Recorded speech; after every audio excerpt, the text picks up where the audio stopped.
Die Preise fallen im Sturzflug. Minus 10.693 Euro ein Neufahrzeug. Endpreis 84.500. Knaus auf MAN. Leo. Oxdrive XL. Oxdrive XL. Ist das so praktisch das Pendant zum California XL so ein bisschen? Nur besser. Nur besser. Sagst du.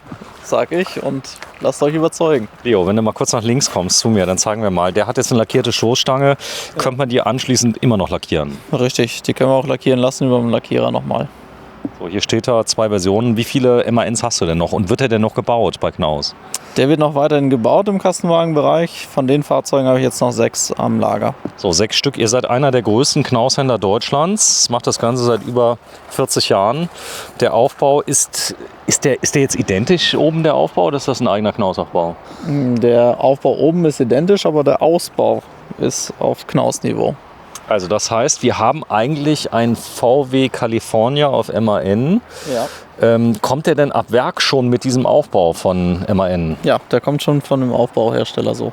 So, das heißt, das ist quasi äußerlich ein Grand California, so kann man es sehen. Das ist korrekt. So, was ist denn das hier für einer? Ist das jetzt ein 6 Meter oder 6,40? Ne, der ist 6 Meter, 5,99, genau, mit 180 PS, Automatik, serienmäßig.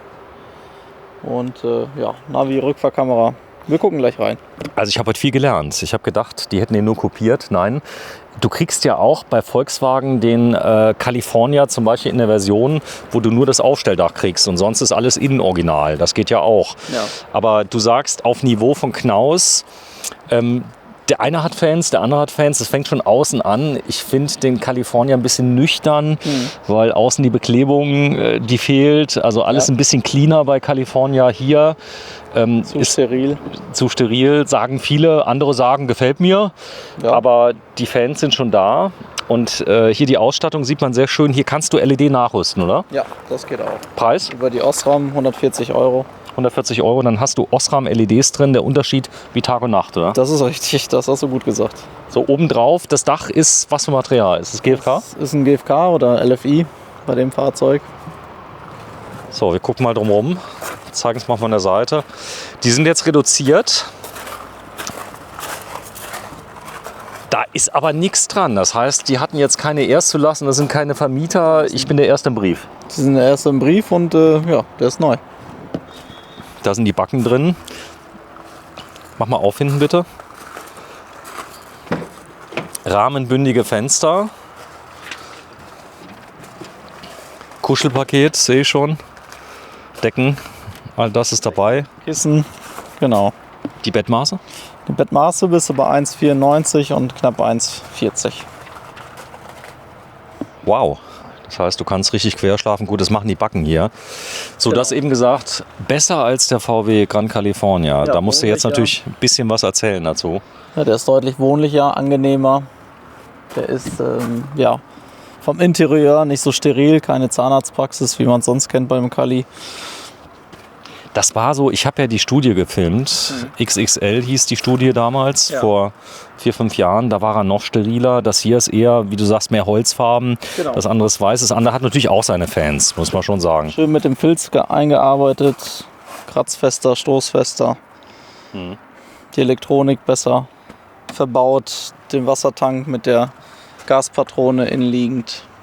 Das sind alles Gadgets von Knaus. Das besondere Highlight ist vorne das Bett. Genau. Ist das von den Maßen identisch wie das? Nee, das ist größer als das vom California und ist eine deutlich schönere Mechanik dahinter. Die Dusche, man kann richtig duschen dann? Man kann duschen, ist ein Schwenkbad, ist auch nicht so ein Plastikbadezimmer, wie es bei VW ist. Ist deutlich angenehmer. So. Ist das hier hochzuheben? Die Mimik? Die kann man rausnehmen, das ist lose reingelegt. Das Ganze kriegst du dann aber auch optional als Hubbett. Das heißt, du kannst es dann über ein Gurtsystem hoch und runter fahren. Optional. Optional. Dann sind wahrscheinlich nicht so viele Stauschränke, oder? Sind die identisch? Nein, die sind identisch. Nur die Mechanik des Bettes verändert sich. Okay, das heißt, hier könnte ich dann irgendwas reinmachen. Ich könnte theoretisch das Bett auch zu Hause lassen, könnte vorne schlafen, ne? Das kannst du auch, ja. So, dann könnte ich hier die teuren Fahrräder reinmachen. Ja. Oder Hunde oder was weiß ich. Genau. Lass das Bett hier. Dämmung und so weiter, ist das auf höchstem Niveau? Das ist auf höchstem Niveau, wie man das sonst auch von Knaus gewohnt ist. Mach mal zu, feste. Ja, da ist Dämmung drin. Und auch hier mal feste schließen. Kein Klong, ihr habt es gehört. Also da war auch interessanterweise, Sie haben ja eine Zwangsentlüftung drin. Jeder PKW hat das ja. Genau. Das hier ist der PKW. Wir sprechen hier von einem Fahrzeug, was natürlich crashgetestet ist. Oben das Dach kommt ab Werk bei Volkswagen/MAN. Der wird ja bei Volkswagen gebaut. Muss man schon Genau, sagen. der wird bei Volkswagen gebaut. Ist ja auch wirklich die gleiche DNA drin. MAN-Service, vielleicht mal 1, 2 Takte dazu. Wenn ja alles gleich ist, aber vorne die Front ist anders, da ist hier der Löwe drauf und die haben einen speziellen Service. Die kommen vorbei, als wäre ich ein 40-Tonner. Genau, und die sind auch europaweit vertreten und haben einen sehr schnellen und agilen Service. So, das ganze Fahrzeug ist sehr sportlich. Also wenn du guckst, vielen gefällt das, dass es so die ganz normale Kastenform hat. Du hast eine irre Stehhöhe, das können wir gleich mal gucken. Geh ruhig mal rein. Denn das super Hochdach, was hier drin ist, das verleiht dem Auto, wenn man drin ist, eine Luftigkeit, das ist unerreicht. Genau, das ist angenehm luftig, lichtdurchflutet, ganz wichtig. Das Bett verdeckt keine Dachhauben, die bleiben alle schön in Nutzung. Das heißt, ihr habt das Bussystem mit drin. Die Sitze kann man problemlos drehen. Genau. Denn du kannst nämlich hier vorne, und das gilt ja natürlich auch für den VW, die Handbremse absenken. Habe ich auch eine Wandlerautomatik. Habe ich auch eine Wandlerautomatik hier verbaut, ja. Also, geh mal rein. Besonderheit ist es. Augenblick, man kann dich nicht hören. Jetzt? Ja, eine Besonderheit ist hier mit der Insektenschutztür, dass die zweigeteilt ist. Ja. Das heißt, das Küchenelement kann jederzeit stehen bleiben. Und ich habe dann quasi das zusätzliche Element zum Schließen und Öffnen. Das ist beim VW, glaube ich, nicht so, oder? Genau. So, dann setze ich mich mal hin. Ich habe das gar nicht gewusst, dass die grundsätzlich bei VW auch die Hochdächer einbauen und das Ganze praktisch fix und fertig so liefern. Ja. Das war mir nicht bekannt als Aufbauhersteller. Dann siehst du hier, diese Bettmimik kenne ich ja aus dem T6.1. Ja, die haben die ja auch mit drin. Aber hier von der Stehhöhe, wenn du mal einsteigst und mal die Arme hoch machst, wie dein Sohn, der 6 ist, mach mal die Arme hoch. Ich will mal sehen, wie groß du bist. Und da siehst du, da hast du gute Stehhöhe 2,50 Meter. Ja, mit den Armen hoch konnte hinkommen, oder? Ja, 2,20 Meter. 2,20 Meter, 2,30 Meter. Okay, er lacht. Aber du hast so viel Platz, wenn du mal die Tür schließt, dann kann man den Innenraum ein bisschen besser sehen. Dann siehst du, wie geräumig das Fahrzeug ist. Ich kenne das noch, es gab mal einen Westfalia, der hatte auch dieses System mit dem Bett vorne. Und das haben die lange vermisst bei Westfalia. Dann haben die das irgendwie nicht mehr gebaut. Und jetzt, glaube ich, ist es wieder da. Aber das hier kommt dem System von Westfalia doch sehr nahe. Also mit dem Bett, das werden wir gleich mal zeigen. Setz dich mal rein, bitte. Der Tisch hat eine Besonderheit, er hat keinen Fuß. Er hat keinen Fuß, ich kann so durchgehen. Einsteigen. So, hat keinen Fuß. Er heißt Boxdrive 600 XL. Zeig nochmal. Da ist es. 84.500 €. Und das sind die Daten. Als Vierschläfer. Gibt es den auch als Zweischläfer oder ist der immer? Gibt's auch. Das Bett weglassen, dann habe ich da ein riesen Fach dazu. Und habe hier dann noch zusätzlich einen Schrank. So, du hast eben den Tisch verstellt. Wie geht das? Ich heb den einfach leicht an. Und dann kann ich den auf der Schiene ganz bequem. Der kann auch richtig was ab von dem Gewicht her. 40 Kilo Belastung. 40 Kilo. Okay. Also nicht drauf rumklettern. Nee, das bitte nicht. So, Dometic Kühlschrank, ein Kompressor. Kompressorkühlschrank, serienmäßig 75 Liter Fassungsvermögen mit Silence-Abschaltung. Okay. Solar geht? Solar geht. Eine Platte, 120 Watt kriegt man drauf. Okay. Ansonsten die Fachleute können ja ein bisschen stückeln, aber ihr seid sehr nach Herstellermaßgaben unterwegs, muss man sagen. Ihr baut nichts ein, was nicht zertifiziert ist. Ich habe bei euch mal Morello nachrüsten lassen. Da habt ihr die Originalplatten vom Büttner genommen, weil die eben funktionieren. Ja. Genau, und nur das von Morello akzeptiert wird und da müssen wir die Rahmenbedingungen dann auch einhalten. Hier wird nichts gebastelt. Also das sollte möglichst so original bleiben, wie es ist. Ja. Also weil es gibt ja auch viele, ich sag mal, Lösungen hier, die jetzt nach und nach kommen für den Gran California, was auch Lithium angeht. Aber da haben wir gerade eben drüber gesprochen, da gibt es demnächst eine Nachfrage, denn das Ganze kann nämlich unter Umständen problemlos auf Lithium umgerüstet werden. Das System hier ist nämlich so, dass die Aufbaubatterie vorne unter dem praktisch Motorraum mit drin ist und dort gibt es dann die Fahrzeugversorgung. Es ist sehr automotiv, muss man sagen. Also VW hat da immer eigentlich kein Wohnmobil gebaut, die haben eigentlich eher einen PKW gebaut. Das ist richtig, aber so fährt er sich auch. So, das soll so sein. Klappern, ist das ruhig, das Auto? Das ist sehr ruhig, das ist sehr laufruhig, auch spritsparend, das muss man auch sagen. Auch trotz der Höhe von 3,9 Meter ist das super vom Verbrauch her, unter 10 Liter auf jeden Fall. Selber getestet, selber gefahren, erlebt. Es stehen ja, viele Leute stehen genau auf diese Optik, dieses hohe Dach. Das ist so genau das, also da ist kein Aufstelldach nötig, du hast alles integriert und es ist absolut wintertauglich, oder? Ja, es ist wintertauglich, ich habe keinen Zeltstoff oben, sondern ich habe wirklich ein festes Dach, was dann auch witterungsbeständiger ist. So, Automatik, großes Navi hier ist mit drin, Multifunktionslenkrad, Rückfahrkamera, also all das ist mit drin. Die Automatik finde ich zum Beispiel ganz wichtig. Die Klimaautomatik war mir nie wichtig beim T6.1. Ja. Ist es auch nicht. Also es reicht, wenn man da kühle Luft rausbekommt. Eine Klimaautomatik ist im Reisemobil nicht. Bringt eh nichts, weil du hast die hier, wenn es heiß ist, immer auf Vollgas stehen, weil der ganze Raum ja mitgeheizt wird. Also oder mitgekühlt. Also das heißt, insofern. Die warme Luft drückt von hinten immer nach vorne durch. Also. So. Steh mal auf, bitte. Gewicht habe ich schon. Nee, habe ich noch nicht angesprochen. Zuladung. Was kann der? Zuladung hast du hier ca. 450 Kilo. 450 Kilo. Ja. Ist ein 4-Personen-Auto. Das ist ein 4-Personen-Fahrzeug. So, kann ich den auch auflasten? Den kann man mit einer Luftfederung auf 3,85 Tonnen oder 4 Tonnen auflasten. Auf 4 Tonnen, also 500 Kilo mehr. Ja. Ich glaube, das ist für viele Leute. Man kann bei euch den C1E machen in einer Woche quasi. Also das ist ja viel einfacher. Du musst ja das Thema Druckluft und so weiter nicht machen. Dann darfst du bis 7,5 Tonnen fahren. Wie viele Leute machen das denn? Hast du es schon gemacht? Ich selber habe es gemacht. Ich habe sogar den großen gemacht, den C. Ja. Gut, der Aufwand ist ein bisschen größer. Der Aufwand ist größer, ja. Ja, okay. Aber es ist machbar. Das Coole ist, ich fahre selbst Motorrad und dann wurde mir wieder klar, ich habe den 1er irgendwann mal gemacht, ja, wie viele Leute da rumkrebsen an dem B196, statt direkt mal den 1er zu machen. Den richtigen, ne? Weil die Fahrstunden sind nämlich dieselben. Ja. Das ist nämlich komisch. Ähnlich ist es ja beim C1 und C ja auch. Sag mal, die Prüfung hat's ja Bammel eigentlich? Es geht. Prüfungsstress, ja, so ein bisschen. Habe ich aber gut weggesteckt und habe auch ganz gut bestanden. Bist ja nicht mehr der Jüngste, muss man auch dazu. Ich bin jetzt 37. 37. Geh mal rein. Und da sieht man, die Stehhöhe ist, glaube ich, das Megathema. Wenn du hier 2 Meter groß bist, kannst du mit dem Auto. Ich glaube, das hier ist ein Auto für große Leute, oder? Das ist für große Leute gemacht, ja. Das ist vom Volumen halt sehr großzügig. Im Norden habt ihr ja viele Leute, die deutlich größer sind wie 1,90 Meter. So ist es. Ich gehöre zum Glück nicht dazu. Das hat Vor- und Nachteile. Wenn du Schuhgröße 48 hast, dann zeig mal bitte, was man hier alles machen kann. Du hast eine Drehtoilette, eine Kassettentoilette? Drehtoilette, genau, ja. Eine Keramik-Drehtoilette. Keramik? Ja. Cool. Nee. Gibt's übrigens, hast du gewusst, es gibt jetzt einen Keramikeinsatz von Tedford, direkt ab Werk. Okay. War auf der Messe, haben sie gezeigt.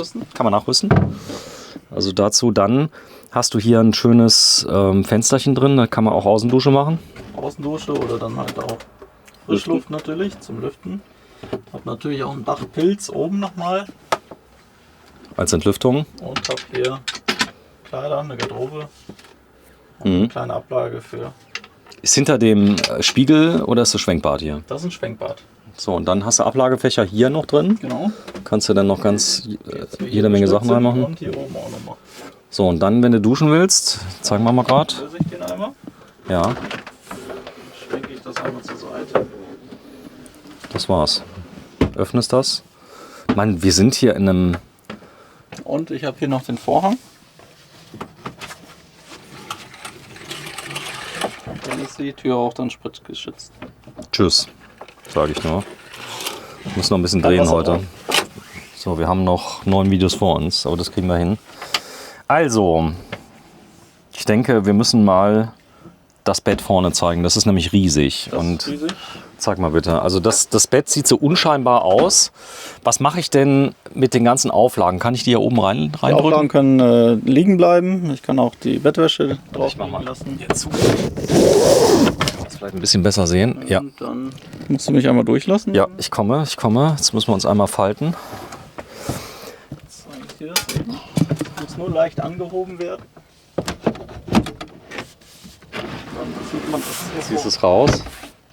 Also wir sprechen ja hier von Fahrzeugen, die alltagstauglich sind. Wir sind ja hier auf 6 Meter Länge. Richtig. Also das Auto benutzen viele als einziges Auto. Und auch wenn sie nicht campen gehen. Und das merkst du auch. Also das Ding ist unglaublich handlich, oder? Ja, klar. Ganz klar. Und den Fahrkomfort wie ein PKW. So, jetzt kannst du dich richtig reinsetzen. Setz dich mal hin. Ich habe hier genügend Platz. Das Bett kann in der Form bleiben. So, du hast also genug Platz. Hier oben hast du ein Riesenbett. Die Bettmaße oben? 1,86 und 1,20 Breite. Geht eine Klimaanlage hier drauf? Eine Klimaanlage geht natürlich drauf. Ja. So, eine Klimaanlage drauf. Hier habe ich film mal gerade drunter. Richtiges Lattenrost mit drin, Rausfallschutz ist mit drin. Du hast eine ordentliche Matratze, die schiebst du dann nach vorne und klappst sie einfach um, oder? Okay. Baust du mal zurück, bitte? Ja. Also hier unten hast du ein großes Bett. Dann in 0, nix. Ah, das kannst du alles liegen lassen. Okay, Ja, verstanden. Nur ein bisschen hervorziehen. Ja.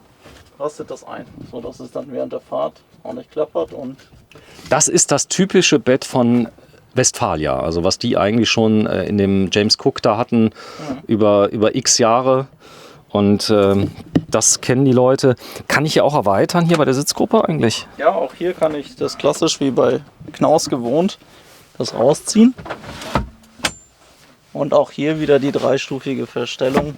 So, damit kann ich nämlich den Sitzwinkel anpassen und kann mir das sehr bequem machen. Was hier anders ist, ist, dass es die Rückenlehne in einem Stück jetzt ist.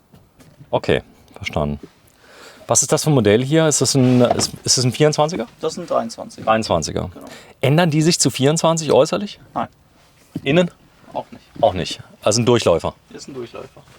Gut. Also ihr habt es gehört, 23, 24, kompletter Durchläufer. Auch erhältlich, wenn man möchte, mit Allrad.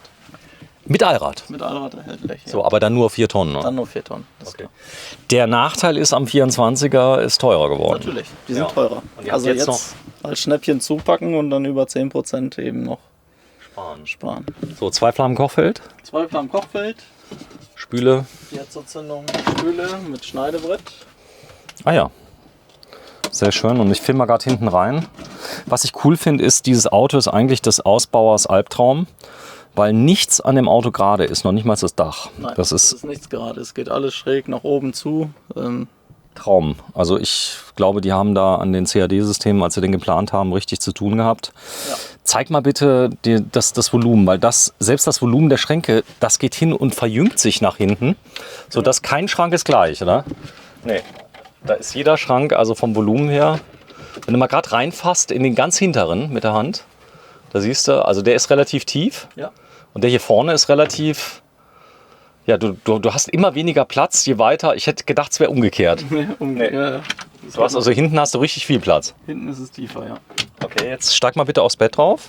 Einfach nur mal hoch, wie man da hochkommt. Das heißt, du kannst eigentlich ohne Leiter. Du kannst ohne Leiter, du kannst natürlich hier die Einstiegsnut nutzen, um hier reinzutreten. So, einfach rein. Und dann bist du auch schon drin. Und die Bettmaße sind also quer, was hast du gesagt, 1 Meter? 1,94 und knapp 1,40 Breite. Und hier hast du noch eine Garderobe.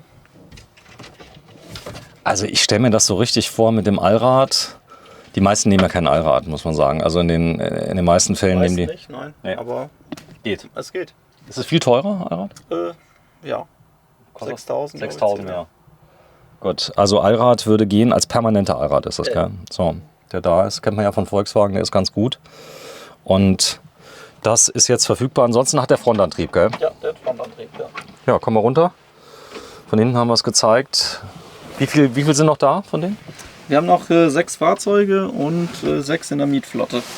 Also 12 Stück. 12 Stück. Die aus der Mietflotte könnte man jetzt auch schon haben? Die sind zum Ende Oktober sind die. Diesen Jahres. Diesen Jahres sind die ab. Also Ende Oktober und da gibt es dann nochmal einen ordentlichen Preisvorteil. Dann gibt es nochmal einen deutlichen Preisvorteil, ja. Was haben die auf der Uhr meistens? Im Schnitt haben die zwischen 15.000 und 20.000 Kilometer. Gut. Also, und das heißt, da könnte ich eventuell sogar noch unter diesen Preis kommen. Ja. Die Steuer auch bei der Mietflotte ausweisbar. Ausweisbar. Boxdrive 600 XL, da steht da auf MAN, Active Rock Polestar, schöne Ausstattung hier mit drin. Und ja, wenn mal jemand nach dem Thema Lithium fragt, da seid ihr dran, denn da gibt es von mehreren Herstellern Lösungen, aber ihr baut das erst an, wenn es zertifiziert ist. Und denn das war bei dem Auto nicht ganz so trivial. Also wenn man das ein bisschen in den Foren googelt, da kann man nicht einfach eine Lithium reindengeln. Das ist eben anders, das Fahrzeug von der technischen, das, was wir technisch zur Verfügung gestellt bekommen haben, dass es nicht einfach so Plug and Play geht. Okay, super, aber da gibt es jetzt eine Lösung. Habe ich übrigens auch erfahren auf der Messe. Mach mal auf bitte, denn es ist schön kuschelig warm hier. Aber ist schön gemacht hier, also auch die ganze Verarbeitung hier unten mit dem Riffelblech, was hier unten drin ist, wo denn alles läuft. Der Boden, Knaus macht das schon gut. Der wird jetzt wo gebaut in Deutschland? Nee, der wird in Ungarn gefertigt, in dem im neuesten Werk? Genau, im neuesten Werk. Dort werden alle Kastenfahrzeuge von Knaus und Weinsberg gefertigt. Siehst du, das ist ein Unterschied, ob der aus Ungarn kommt oder aus Deutschland? Nein. Die Qualitätsstufe ist auf dem gleichen Niveau. Identisch. Ja. So, und das heißt also unter der Aufsicht von Knaus. Ja, Probleme sind ja oft auch die Mitarbeiter, nicht mal die Lohnkosten. So ist es. Das ist das Problem. Find mal 3000 Handwerker. Ihr habt ja schon Probleme in der Werkstatt. Ihr habt viele Leute in der Werkstatt, eine Riesenwerkstatt, aber auch ihr. Wir hätten gerne 2 mehr oder 3, aber. Also, wenn ihr noch das seht und seid, am besten ausgebildete Caravan-Techniker, die es ja erst seit Neuestem gibt, ja, oder Technikerinnen, männlich, weiblich, divers, dann meldet euch. Aber die Problematik haben alle. Ich glaube, alle suchen, oder? Ja, alle, die Lust haben auf Camping in irgendeinem Bereich, auch wenn sie da noch gar keine Berührungspunkte waren sind, wir lernen euch an. Ist gar kein Thema. So, das heißt, die 6 Stück, die jetzt Ende Oktober kommen, was kann man denn da ungefähr sagen? Wie werden die ungefähr ausgepreist werden? Gehen dann nochmal 5-6% runter? Oder? Ja, genau, ungefähr 15, da sind wir bei 15-16% Rabatt. Richtig. Krass. Und da steht im Fahrzeugbrief, wart ihr der erste Eigentümer. Richtig. Da kann man ja gut argumentieren, wenn man die später kauft. Kann man ja sagen, hier waren auf den Händler zugelassen. Ja, sind auch jederzeit gecheckt worden. Mehrfach. So. Dein Name? Leo. Leo Riedel von der Firma Verge und Wels. Sondersendung, Preise fallen ins Bodenlose. Nee, Spaß beiseite. Ihr seid ein riesen Knaushändler, euch gibt es seit 40 Jahren. Ja. Da macht es, glaube ich, die Menge. Ihr seid recht gut finanziert. Das heißt also, ein Großteil hier ist sogar schon bezahlt, hier, was hier steht. Das ist alles bezahlt, was alles bezahlt, was hier steht. Und das hat natürlich riesen Vorteile. Die Finanzierungskosten bei euch sind gering, deswegen seid ihr relativ entspannt. Ja, aber ich habe gehört, Kollegen sind nicht so entspannt, weil wenn du sowas finanzieren musst für vielleicht 5, 6, 7% oder sogar 10%, dann ist der Gewinn im halben Jahr weg. Das natürlich, ja. Der kann ganz schnell weg sein. So ist es. Die Gewährleistung voll 2 Jahre? 2 Jahre. 2 Jahre und 10 Jahre auf die Dichtigkeit. Kann ich die verlängern irgendwie, die 2 Jahre? Geht das? Müsste man bei MAN anfragen, bei Knaus nicht. Danke. Tschüss. Tschüss.